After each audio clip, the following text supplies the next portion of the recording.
चलो जय जिनेन्द्र। आज का पाठ शुरू होगा। कल हमने पहला अक्षेरा किया। पहला अक्षेरा जो 10 अक्षेरा इस उत्सर्पिणी काल में कहे गए हैं, उसमें से कल हमने पहला अक्षेरा किया। पहले अक्षेरे में परमात्मा के ऊपर गोशाले ने तेजोलेशिया छोड़ी थी। तो केवली भगवंत होने के बाद भी पीड़ा का भोगना ये एक अक्षेरा है। और ऐसे अनंत उत्सर्पिणी अवसर्पिणी में कभी कभी ये होता है। और ये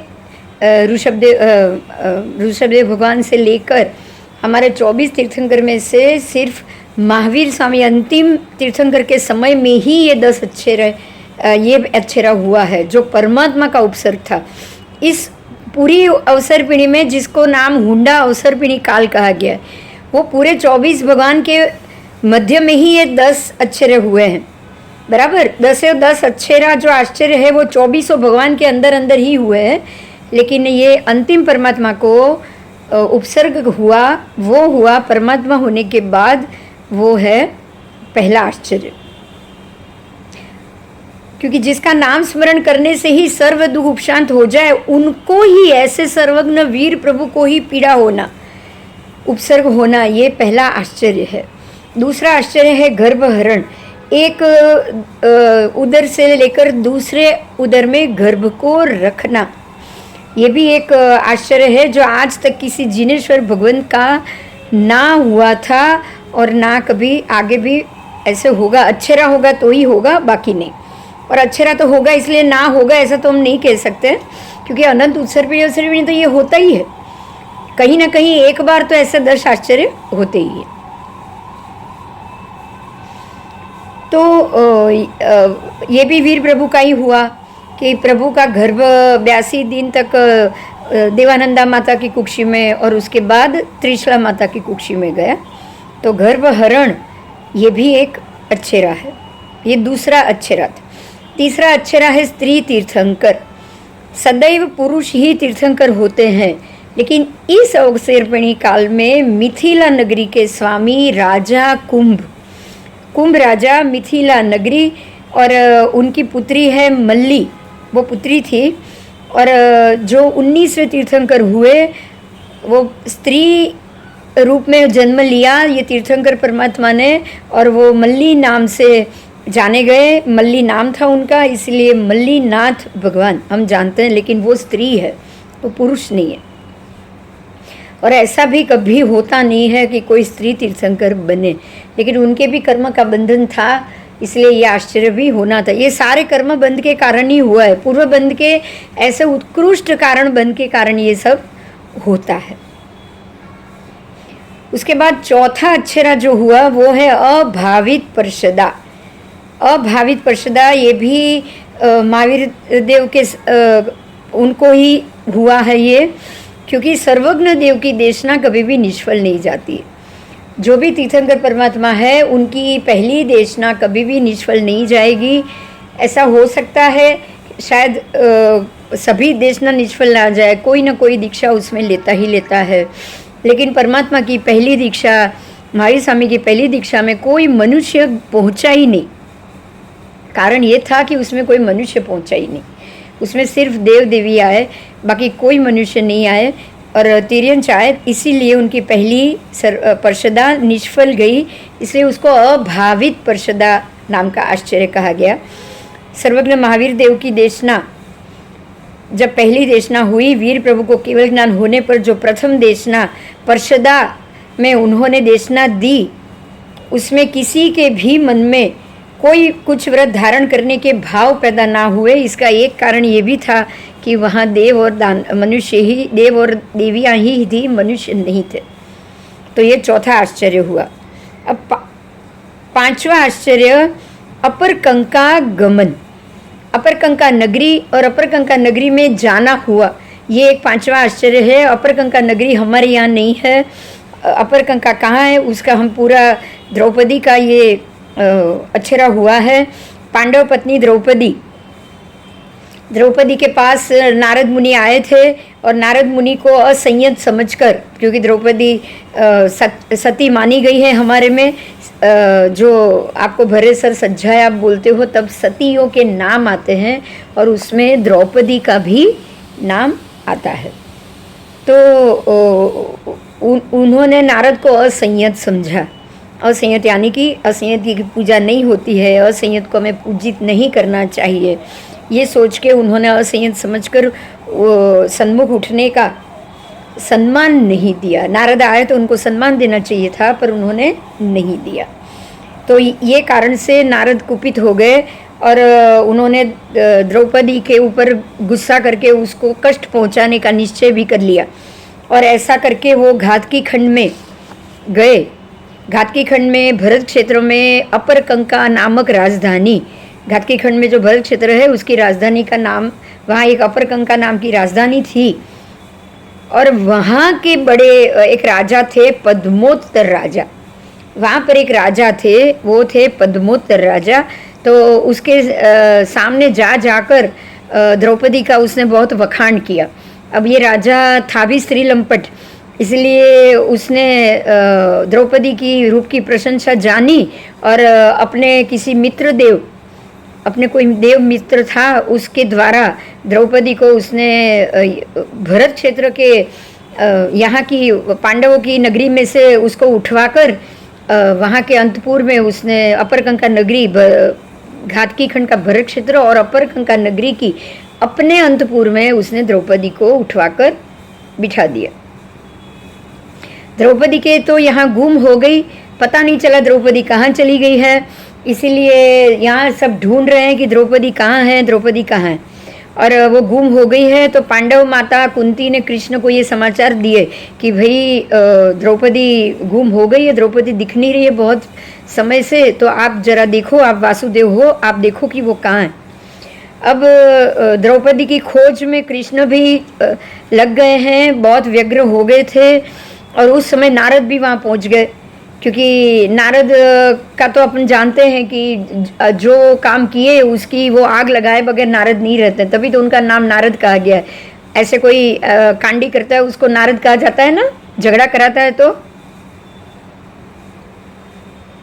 तो नारद वहाँ पहुँच गए और कृष्ण को पूछ रहे आप क्यों व्यग्र हो।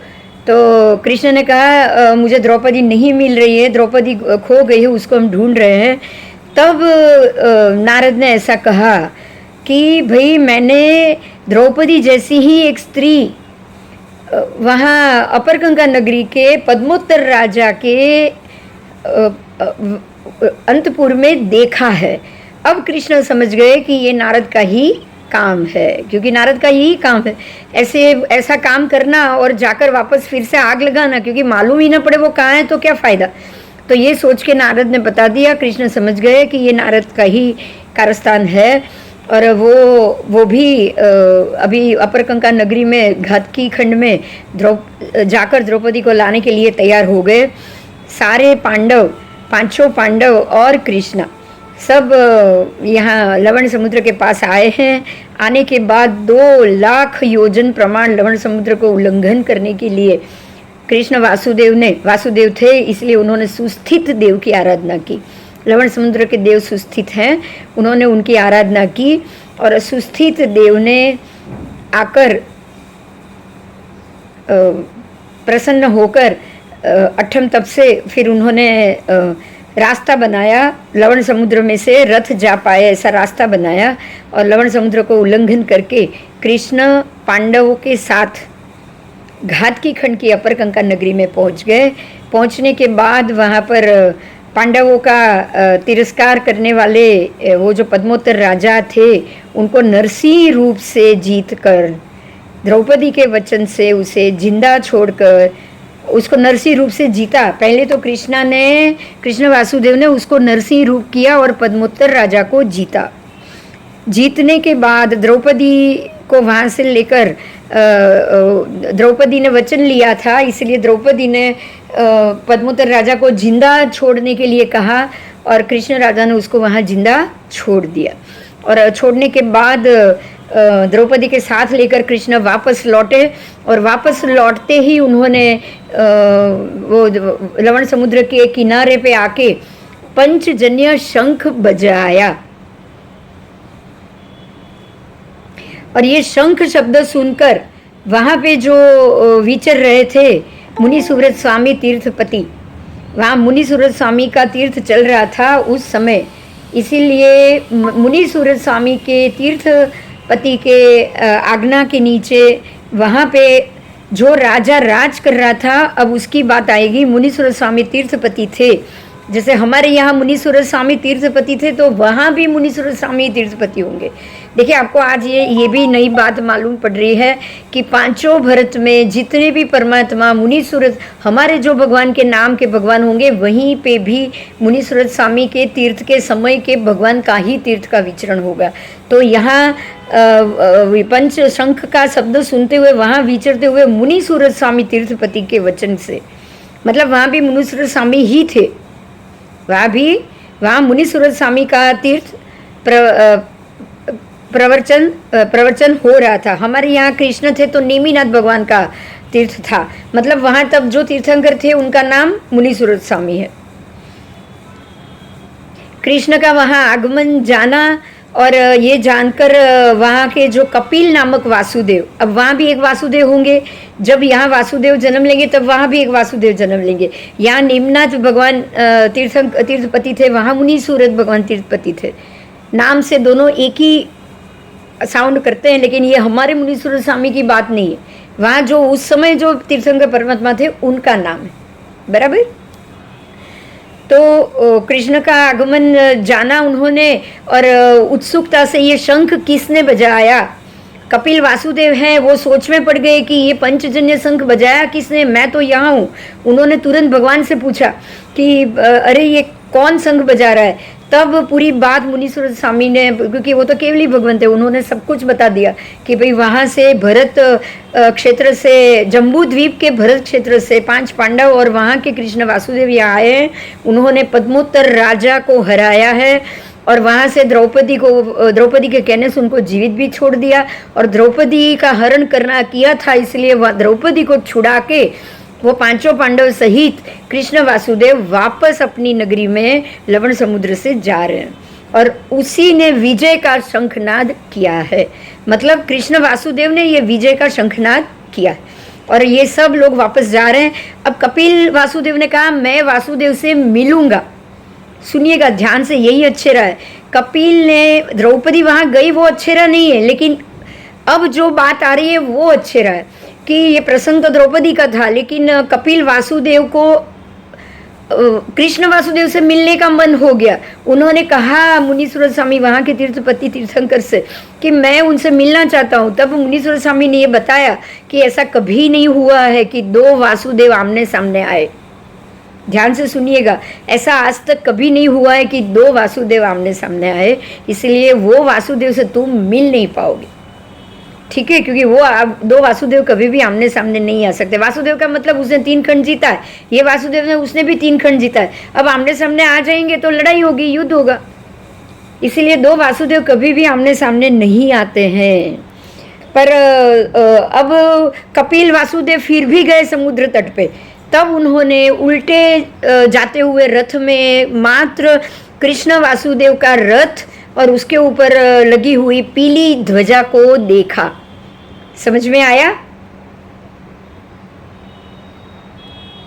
कृष्ण वासुदेव लौट रहे थे समुद्र से वापस भरत क्षेत्र की तरफ। अब आप ये समझिए, मेरी एक बात ध्यान से सुनिएगा कि भरत क्षेत्र से समुद्र के द्वारा घाटकी खंड के भरत में जा सकता है, बराबर।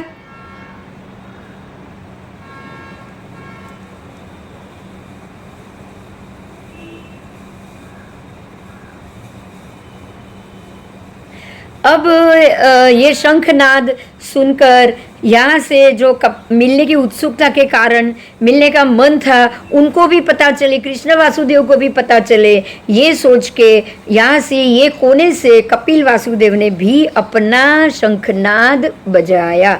और जैसे ही यहाँ से शंखनाद बजा, वहाँ से कृष्ण ने फिर से शंख बजाया। कृष्ण ने फिर से शंख बजाया तो दोनों के शंखनाद का मिलन हुआ, बराबर। 2 वासुदेव कभी नहीं मिल पाते हैं, लेकिन दोनों वासुदेव के परस्पर शंखनाद मिल गए और वो भी लवण समुद्र के तट पर, और इस प्रकार से कृष्ण का अपरकंका नगरी में जाना ये उत्सर्पिणी इस अवसर्पिणी का 5वां आश्चर्य हुआ है।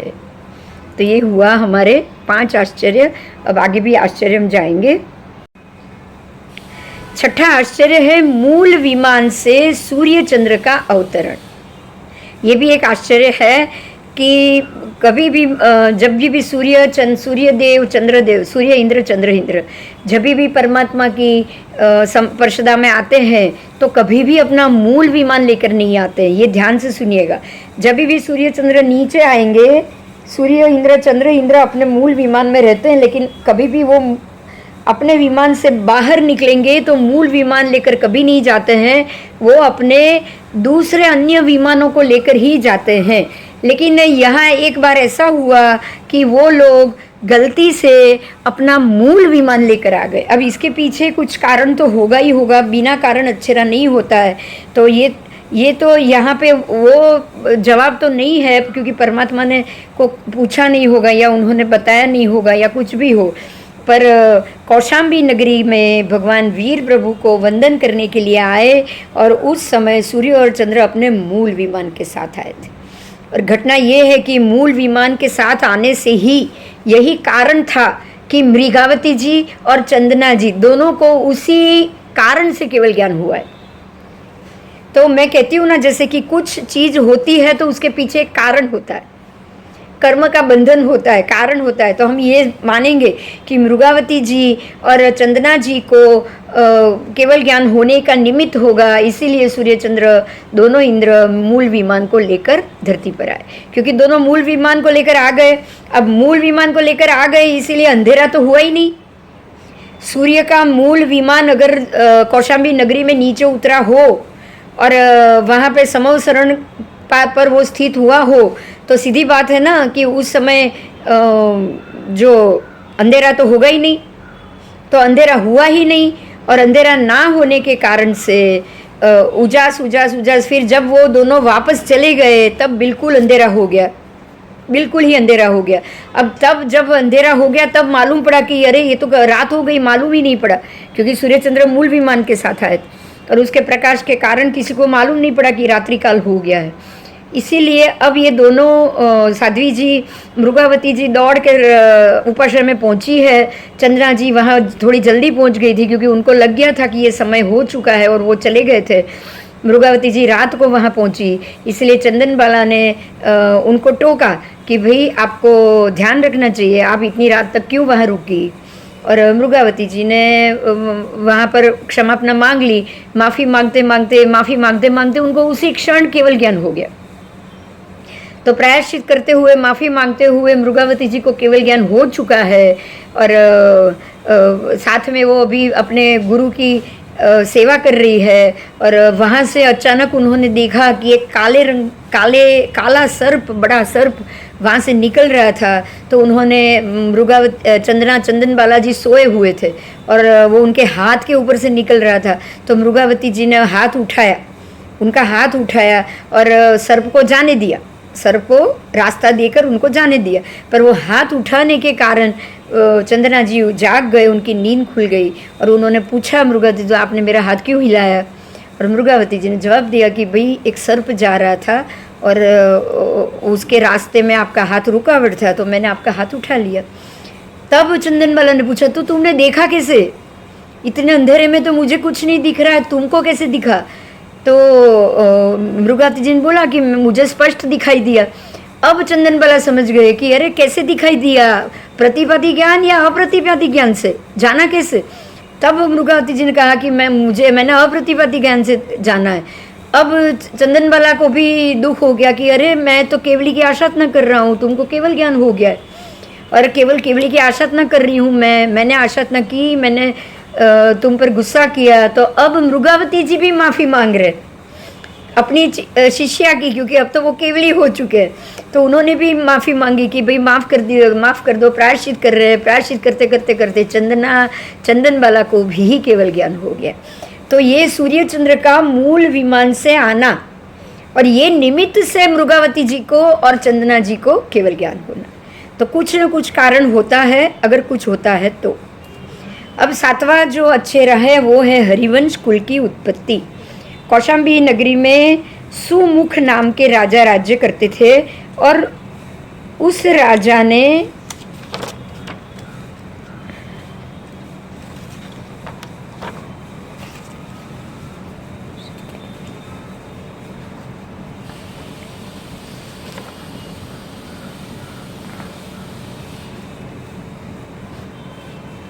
उसने शालापति वीरक नाम की स्त्री को विशेष रूपवती होने से अपने अंतःपुर में रख ली। देखिए हरिवंश कुल की उत्पत्ति कैसे हुई इसको समझेंगे। थोड़ी देर पहले कल ही आया था कि हरिवंश कुल उत्पन्न हुआ, तो उसको कैसे हुआ ये समझेंगे। कौशाम्बी नगरी में सुमुख नाम का एक राजा था और उसने एक कोई अपना ही शालापति होगा जो राज्य का, उसकी पत्नी उसका शालापति की एक पत्नी थी वनमाला नाम की, वो बहुत ही सुंदर थी, इसलिए वहाँ से उसको उसने उठा लिया और अपने अंतःपुर में रख ली। अब वो शालापति उसके वियोग से पागल हो गया कि अरे मेरी पत्नी को ये लेकर चला गया, पर बोल नहीं सकता है, राजा लेकर चला गया है इसलिए। पर वो जो भी स्त्री को देखता है उसको वनमाला करके बुलाता है। थोड़ा पागल हो गया वो, और ये दशा में लोग उसको वन में वो भटक रहा है, वनमाला चिल्ला रहा है, लोग उसको पत्थर से मार रहे हैं और तकलीफ में वो गुजर रहा है। उस समय राजा और वनमाला अब दोनों एक बारी में बैठकर क्रीड़ा कर रहे थे और अचानक ही वो दोनों की नज़र उस वीरक शालापति पर पड़ी। अब वनमाला का तो वो पति था, इसलिए उसकी जो दशा देखी तो वो दोनों के मन में, राजा के मन में भी पश्चाताप हुआ, वनमाला के मन में भी पश्चाताप हुआ और पैदा हुआ। और उसी वक्त आकाश में बादलों का जोर चल रहा था, अकस्मात ऊपर से बिजली गिरी और वो राजा और वनमाला दोनों के ऊपर गिरी और वो दोनों मर गए। अब देखिए दोनों को पश्चाताप हो रहा था, दोनों मर गए, इसलिए या कोई भी पुण्य का कारण होगा तो दोनों यहाँ से मरने के बाद शुभ परिणाम में मरे हैं, इसलिए वो हरिवर्ष क्षेत्र में युगलिया के रूप में उत्पन्न हुए। देखिएगा, ध्यान से सुनिएगा। अब ये दोनों राजा और वो वनमाला मर गए हैं, दोनों वहाँ पे दूसरे जन्म में युगलिक के रूप में हरिवर्ष क्षेत्र में उत्पन्न हुए। अब शालापति को भी मालूम पड़ा कि ये दोनों मर गए हैं, उसको भी मृत्यु का समाचार मिला, तो ये भी मतलब उसको ये हो गया कि चलो पापियों को दंड मिल गया, राजा तो पापी था, मेरी पत्नी भी पापी थी जो उसके यहाँ जाकर रह गई तो उसको दंड मिल गया। इस भावना से अब उसकी जो पागलपन था या विकल था, आकड़ विकड़ हो रहा था, वो दूर हो गया और वो भी फिर अकेला तो हो गया था, इसलिए अब कोई वैरागी उसको मिल गया, तपस्वी मिल गया, तो उसने भी उसके साथ रहकर वैराग्य भाव से तपस्या करने लगा और वो तपस्वी बन गया। अब तप के प्रभाव से तप कर रहा है, तप के ऊपर तप कर रहा है, वो प्रभावित होकर वो तप से पुण्यशाली होकर दूसरे ही भव में यहाँ से मरने के बाद वो सौधर्म कल्प में किल्विषक देव हुआ। देखिएगा अभी स्टोरी कैसी जा रही है। ये जो शालापति था तब वो पत्नी के वियोग में पागल था, पत्नी अब मर चुकी है और जो उसको उठा के गया था वो राजा भी मर चुका है। अब उसको संतुष्टि हो गई कि अच्छे हुए दोनों मर गए, अब वो नॉर्मल हो गया। नॉर्मल होने के बाद थोड़ा सा दुख और दुख में जीने के बाद अब उसको संसार का मोह रहा नहीं था, वो तपस्वी बन गया और बनने के बाद तप और साधना करते करते करते मृत्यु तक इतना पुण्य बांध दिया कि वो सौधर्म देवलोक में किल्विषक देव हुआ है।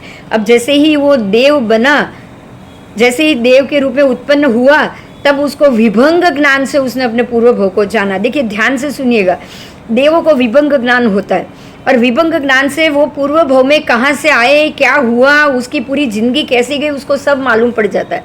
तो उसने पूर्व भव के विभंग ज्ञान से पूर्व भव के अपने वर्तारे को देखा, तब मालूम पड़ा कि भाई मेरी ऐसी पत्नी थी जिसको राजा उठा के ले गया और राजा और मेरी पत्नी दोनों सुख से भोग रहे थे और ऐसे बिजली गिरी, मर गए। अब वो कहाँ गए, उसने अपने विभंग ज्ञान से देखा तो उसको मालूम पड़ा कि ये दोनों अब एक युगलिक जोड़े में हरिवर्ष क्षेत्र में उत्पन्न हुए।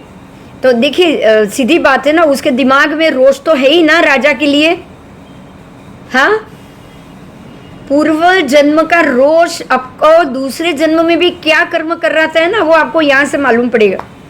बात समझ में आ रही है मेरी?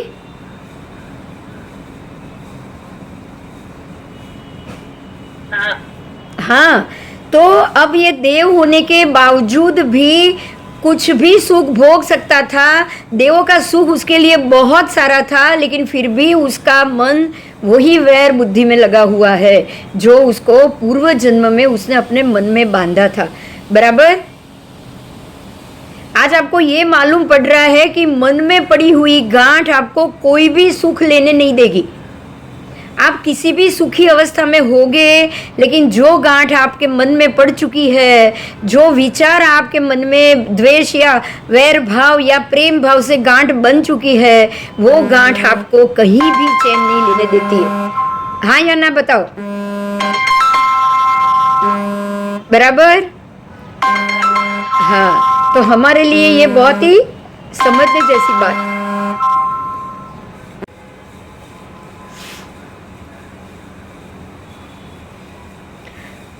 अब ये दोनों को साथ में घूमता हुआ वापस देख रहा है। बोलो, अब उसके मन में पड़ी हुई गांठ उसको चैन से बैठने देगी? नहीं। नहीं। अब दोनों को देखकर वो सोचने लगा, अरे देखो ये मेरे शत्रु दोनों कैसे युगलिक बनकर सुख को भोग रहे हैं, और वापस यहाँ से मरने के बाद ये देव बनेंगे। यहाँ से मरने के बाद ये देव बनेंगे, तो ये मेरे दोनों शत्रु हैं, इन लोगों को मैं तो दुर्गति में ही धकेल देना चाहिए। बराबर? ये सोच के उसने अपनी शक्ति से उनके शरीर को छोटा कर दिया, क्योंकि वो युगलिक थे ना। युगलिक तो 3 गांव की काया वाले होते हैं, तो इनके अपनी शक्ति से उनकी शरीर को उन्होंने छोटा कर दिया, और छोटा करके वो दोनों को भरत क्षेत्र में लाकर उसने रख दिया। अब देखिए, अभी वो 3 गांव की काया और भरत क्षेत्र में लाकर रख रहा है उसको। 3 गांव की काया वाला तो रख नहीं पाएगा। बराबर? तो भरत क्षेत्र में जितना शरीर होगा वहां तक का उसने किया, और लाकर दोनों युगल को भरत क्षेत्र में लाकर रख दिया, और यहाँ पर राज्य देकर उनको 7 व्यसन सिखलाए। देखो उसने और क्या किया। यहाँ पर उसको एक राज्य दे दिया, राजा बना दिया, क्योंकि भरत क्षेत्र में तो राज्य व्यवस्था थी। भरत क्षेत्र में तो उस वक्त राज्य व्यवस्था थी, तो राजा भी बनाया, 7 व्यसन भी सिखला दिए कि भाई तुम 7 व्यसन में मध, मांस, माखन, मदिरा, बहुत सारी चीज़ व्यसन में आती है। वो 7 के 7 व्यसन में उनको आसक्त करा दिया, और ये 7 व्यसन में आसक्त होकर वो दोनों मरने के बाद नरक में गए। देखिए, ऐसा आज तक कभी नहीं हुआ है। समझ में आ रहा है? युगलिक जो जन्मे हैं वो इतने पुण्यशाली होते हैं, पूरी जिंदगी में कोई पाप नहीं करते हैं, और मरने के बाद नियमा देवलोक में जाते हैं। युगलिक मरने के बाद नियमा देवलोक में जाते हैं, लेकिन इसने उल्टा करा दिया कि ये देवलोक में जाए ही नहीं। दोनों ये सोच के वहां से उठाकर वो भरत क्षेत्र में लाकर रख दिया, एक राज्य दे दिया, राजा बना दिया, देव है कुछ भी कर सकता है, और 7 व्यसन सिखा दिए, छोटा शरीर मनुष्य का करा दिया। अब ये भोग और व्यसन के पीछे दोनों रंगराज तो अंदर पड़े ही थे, दोनों के अंदर पूर्व जन्म के पड़े ही थे। बराबर?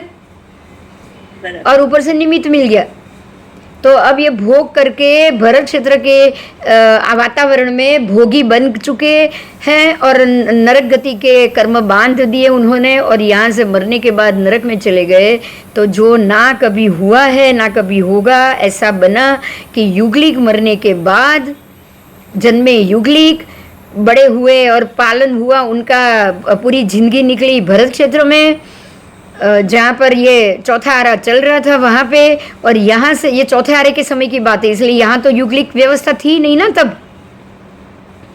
तब यहाँ युगलिक व्यवस्था नहीं थी। तो मनुष्य की तरह उन्होंने जिंदगी जी, और वो भी ऐसे हम बोलेंगे कि व्यसनी मनुष्य की तरह। बराबर? दुर्जन मनुष्य की तरह उनकी जिंदगी निकली, और यहाँ से ही मरे भरत क्षेत्र से, तो मरने के बाद नरक में गए। देखिए, अब आपको यहाँ एक और नई बात मिल रही है। आप जन्मे कहीं भी हो, ध्यान से सुनिएगा, जन्मे कहीं भी हो, अगर ये क्षेत्र में आकर जियोगे और मरोगे तो ये क्षेत्र के कारण आपकी अगली गति होगी। ये बात जानने को मिली कि नहीं? हाँ, आप कहीं भी जन्मे हो, मतलब युगलिक को कोई उठा के यहाँ रख दे और यहाँ के आचार विचार सिखाए तो यहाँ के अनुसार वो 7वीं नरक या कोई भी नरक में जा सकते। तो युगलिक को यहाँ लाना ही अच्छेरा हो गया है ना। और युगलिक यहाँ से मरने के बाद नरक में गए, ये भी अच्छेरा हुआ कि नहीं? बाकी युगलिक कभी नरक में नहीं जाते, कभी भी नहीं। और अब उनसे जो वंश चला, अब वो दोनों यहाँ स्त्री पुरुष पति पत्नी के रूप में रहे तो उनके बच्चे हुए, उनसे जो वंश चला तो ये तो युगलिक का वंश चला ना। इसलिए युगलिक का अर्थ क्या? वो हरिवर्ष क्षेत्र के युगलिक थे। कहाँ के थे वो?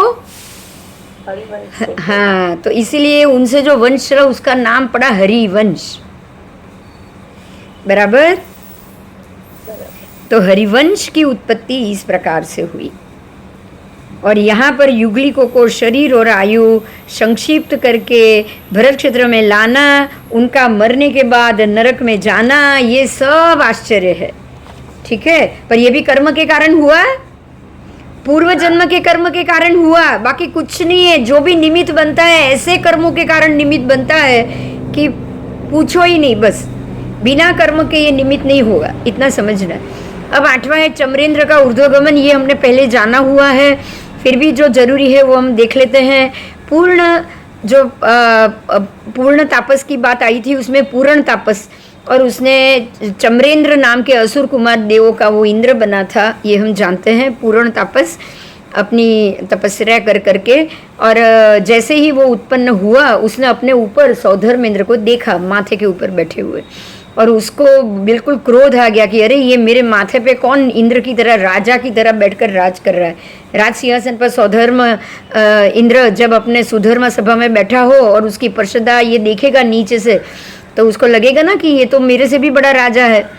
तो उसको क्रोध आया, और क्रोधित होकर उसने परिश नाम का जो शस्त्र था वो लेकर, बिना परमात्मा का शरण स्वीकारे वो वहाँ जा नहीं सकता था, क्योंकि जाने के लिए तो कोई भी व्यंतर, कोई भी, ऐसा कहते हैं कि चमरेंद्र या असुर कुमार सौधर्म देवलोक में कभी जा ही नहीं सकता। ऊर्ध्व में सौधर्म देवलोक तक वो कभी पहुंच ही नहीं सकते। तो अब उसने नीचे देखा, उत्पन्न होने के बाद नीचे देखा तो नीचे परमात्मा महावीर बैठे थे और वहाँ बहुत सारे देव भी आसपास थे। तब उसने ये सोचा कि मैं अब जब देव इनके पास आ रहे हैं तो इनका शरण लेकर मैं वहाँ जाऊँ। तो फिर उसने परमात्मा का शरण लेकर वो सीधे वहाँ से उसने ऐसी कूदी लगाई, उनका आश्रय लेकर कि वो सीधा सौधर्म इंद्र की सभा में पहुँच गया। पहुँचने के बाद उसकी विमान की वेदी का पर पैर रखकर उसने शक्रेंद्र पर आक्रोश किया कि हिम्मत है तो मेरे से लड़ने आ। अब शक्रेंद्र को गुस्सा आ गया कि अरे ये असुर कुमार कैसे यहाँ आ गया, क्योंकि वो भी तो विभंग ज्ञानी है, उनको भी मालूम पड़ जाता है कि ये कहाँ से आया, ये कौन है। उनको सबको तो उनका पूर्वभाव तक मालूम पड़ जाता है। तो उनको भी आक्रोश हुआ और क्रोधित होकर शक्रेंद्र ने वज्र छोड़ा।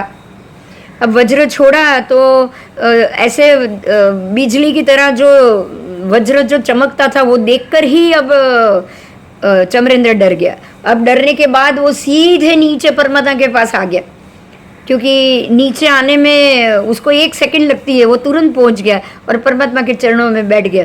अब परमात्मा के चरणों में बैठा हुआ है, तुरंत ऊपर से शक्रेंद्र ने भी देखा कि ये तो भगवान के पास चला गया, भगवान की शरण में गया, उसको मैं मार नहीं सकता, इसलिए उसने अपने वज्र को तुरंत वापस बुला लिया। तो ये जो हुआ ना, ये भी एक अच्छेरा हुआ। इसमें अच्छेरा क्या हुआ कि इसका चमरेंद्र का सौधर्म इंद्र तक पहुंचना, कभी भी कोई भी चमरेंद्र हो या कोई भी भवनपति देव सौधर्म ये देवलोक तक नहीं पहुंच सकता। वो नीचे जा सकते हैं, नारकी तक जा सकते हैं कोई भी, लेकिन ऊपर नहीं जा सकते। पर ये गया, ये परमात्मा का आलंबन लेकर गया, ये एक अच्छेरा हुआ है। बराबर। ऐसे भगवान की कृपा से ही वो पहुंचा और भगवान की कृपा से ही वो बचा। तो ये एक हुआ 8वां आश्चर्य। आओ अब दो इंद्र का सामने सामने लड़ाई हो जाती ना, बोलो, अगर भगवान की कृपा नहीं होती तो दो इंद्र सामने सामने लड़ जाते। अब आगे 9वां अक्षरा है, एक समय में 108 सिद्धि गमन। 108 सिद्ध का, सिद्ध में जाना, सिद्ध भगवंतों का 108, एक ही समय में 108। हम जानते हैं आँख के पलकारे बंद करने में असंख्य समय निकल जाते हैं, तो नॉर्मली एक समय, 2 समय, 3 समय में ज़्यादा सिद्ध नहीं जाते हैं, लेकिन पहली बार ऐसा हुआ कि 108 जीव एक साथ सिद्ध में गए, सिद्धि में गए। तो ये भी एक अच्छे राय, मतलब कि 108 कभी नहीं गए। आपको ये भी जानना चाहिए कि कभी भी 108 एक साथ नहीं जाते, आगे पीछे जाते हैं। एक समय में कोई जाएगा 5 जाए, दूसरे समय में बाकी के कभी 10 जाए, 25 जाए, 50 जाए, लेकिन 108 कभी नहीं गए थे। ये गए हैं एक समय में उत्कृष्ट अवगाना वाले 108 प्राणी। उत्कृष्ट अवगाना वाले 108 प्राणी कभी भी मुक्ति को नहीं जाते हैं। ऐसा कुदरती नियम होने पर भी, ऐसा कुदरती नियम है, ऐसा होने पर भी इस अवसरपिणी काल में श्री ऋषभदेव प्रभु, उनके 99 पुत्र, समझिएगा ये ऋषभदेव भगवान ही खुद ही गए, तो ऋषभदेव भगवान और उनके 99 पुत्र मतलब 100 हुए, 100 हो गए। और भरत राजा के 8 पुत्र, भरत राजा के ही 8 पुत्र, टोटल 108 हो गए। परमात्मा आदिनाथ भगवान के साथ 108 जीव एक समय में एक साथ सिद्ध हुए। कितनी बड़ी बात है ये सोचो, पूरा आदिनाथ भगवान का परिवार, एक उनके बेटे के अलावा, मात्र भरत नहीं, सब एक साथ निर्वाण को गए। ये भी आश्चर्य है कि नहीं? एक ही फैमिली, दादा परदादा, मतलब बेटा, उसके पिता नहीं गए, बस पिता नहीं गए, पर दादा और उनके सारे पौत्र, ऐसी पूरी फैमिली भरत राजा को छोड़ के बाकी सारे पुत्र का परिवार, 8 भरत के पुत्र और ऋषभदेव भगवान के 99 पुत्र और ऋषभदेव भगवान खुद, सारे के सारे पुरुष, और वो भी 108 एक साथ एक ही समय में सब यहाँ से ऊपर मोक्ष चले गए। एक नवा आश्चर्य है, बहुत आनंद होता है, ऐसे पूरी फैमिली जाती है मोक्ष में। उसके बाद 10वां है असंयति की पूजा, और सारे के सारे 108 के 8 उत्कृष्ट अवगाना वाले हो गए ना, एक ही अवगाना थी सबकी, तो ये 9वां आश्चर्य। और 10वां है असंयति पूजा। संसार में सदैव संयत और संयमधारी का ही पूजा सत्कार होता है। देखिए, असंयति की पूजा, ये भी एक आश्चर्य है। संसार में हमेशा संयत और संयमधारी का ही पूजा सत्कार होता है, लेकिन इस अवसरपिणी काल में 9वें और 10वें तीर्थंकर के बीच में 9वां भगवान,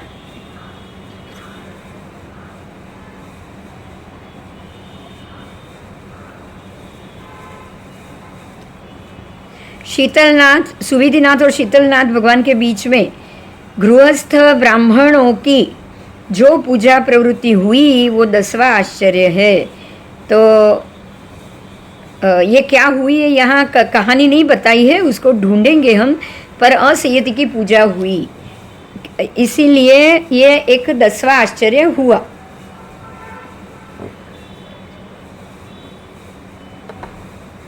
तो ये 10 आश्चर्य अनंत कालातीत क्रमण के बाद इस अवसरपिणी में हुए हैं। इस प्रकार से काल की समानता से शेष 4 भरत क्षेत्र और 5 ऐरावत क्षेत्रों में भी प्रकारांतर से 10-10 आश्चर्य समझ लेना चाहिए। देखिए, यहाँ खास बताया है परमात्मा ने कि मात्र ये जम्बू के भरत में ही हुआ है ऐसा नहीं समझना है, बराबर। ये ऐसे 10 आश्चर्य 5 भरत में होते हैं, 5 ऐरावत में होते हैं, ठीक है।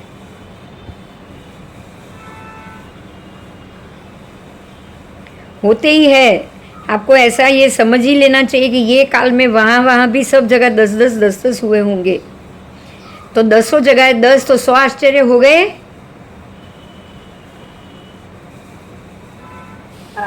हाँ जी। तो अब हर एक आश्चर्य कब हुआ वो बता रहे हैं। सबसे पहला आदिनाथ भगवान के समय में 108 समय एक साथ सिद्ध गए, वो आश्चर्य हुआ। उसके बाद शीतलनाथ भगवान के समय में हरिवंश की उत्पत्ति का हुआ। उससे पहले शीतलनाथ और सुविधिनाथ भगवान के बीच में असंयति की पूजा का हुआ। फिर तीसरा हरिवंश की उत्पत्ति वो शीतलनाथ भगवान के समय में हुआ। अपरकंका नगरी में जब हुआ वो नेमिनाथ भगवान के तीर्थ में हुआ। स्त्री तीर्थंकर मल्लीनाथ भगवान के समय में हुआ। असंयति की पूजा का आश्चर्य सुविनाथ भगवान के तीर्थ में हुआ। और 5 उपसर्ग गर्भहरण, अभावित पर्षदा, चमरेंद्र का ऊर्ध्वगमन और सूर्यचंद्र का मूल विमान से अवतरण, ये सारे वीर परमात्मा के तीर्थ में हुए हैं। एक यह भी एक आश्चर्य है कि जो अक्षीण हुए नाम गोत्र कर्म के उदय से पूर्व में बांधे हुए नीच गोत्र कर्म के शेष रहने के कारण और अब उसके उदय के भाव में आने के कारण भगवान महावीर स्वामी ब्राह्मणी की कुक्षी में अवतरे। तो ये नीच गोत्र प्रभु ने अपने 27 स्थूल भव की अपेक्षा से तीसरे भव में बांधा था, बराबर। तो अब आज परमात्मा के 27 भव हैं, तो आज के व्याख्यान में वो चलेंगे, तो वो मैं अभी आपको बता रही हूँ, ठीक है।